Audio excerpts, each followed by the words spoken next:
Quand j'étais seul à survivre de ces moqueries, un pied en dehors du lit et c'est la fin, je veux batterie, je me sentais si impuissant.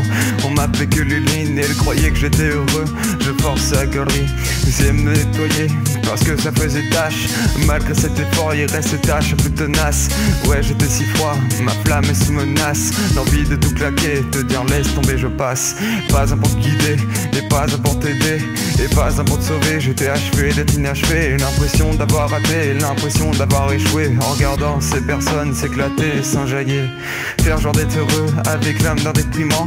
C'est comme faire pousser un arbre et en faire tomber les branches. J'ai aucune prise sur les distances, car j'y vois aucun sens. Comme ces putains de politiques qui pensent qu'elle malveillance. Et vivre en se cachant, et vivre sous l'inquiétude, et qu'une seule envie, celle que je me bute. J'ai remarqué ces personnes, elles m'intriguent, elles m'occupent. Je pourrais enfin me dire, je vais quitter cette vie de pute. J'ai fait leur rencontre, c'était au lycée. Je sortais d'une période où les gens me trahissaient. Je les entendais tous me parler, mais putain qui sait. Maintenant je les remercier de m'avoir hissé.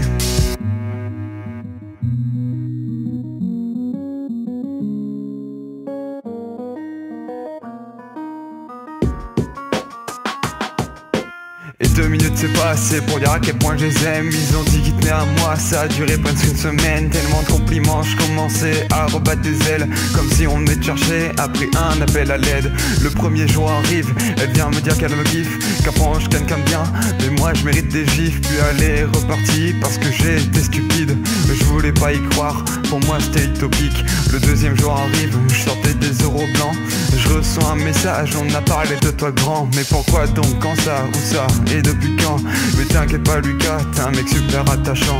Mais dis-moi Lucas, t'as toujours pas de copine? Ouais, c'est pour ça que je sors le viseur télescopique. Mais j'hésite à tirer, j'ai plus envie qu'on me nique. Du coup pour passer le temps, j'écris sur mes copies. Les jours sont passés, elle a parlé de moi à ses parents.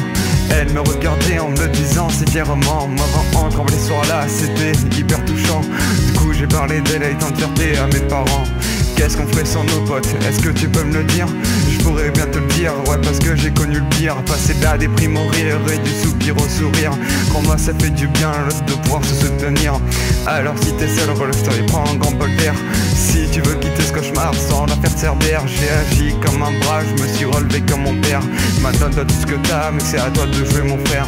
Aujourd'hui je suis tellement fier d'avoir des potes géniaux. C'est la première fois qu'on me dit on pense à toi poteau. Ils sont tellement là qu'ils sont comparables des putains d'héros. Surtout puissants comme Zeno, pas comme ces putains de fachos. Prends soin de tes poteaux, c'est un peu comme des ailes. Si tu venais à les perdre, tu vas tomber du ciel. Je dis pas qu'on est les plus cool, mais on est les plus fidèles. Et c'est pour ça que je les aime, ils sont exceptionnels.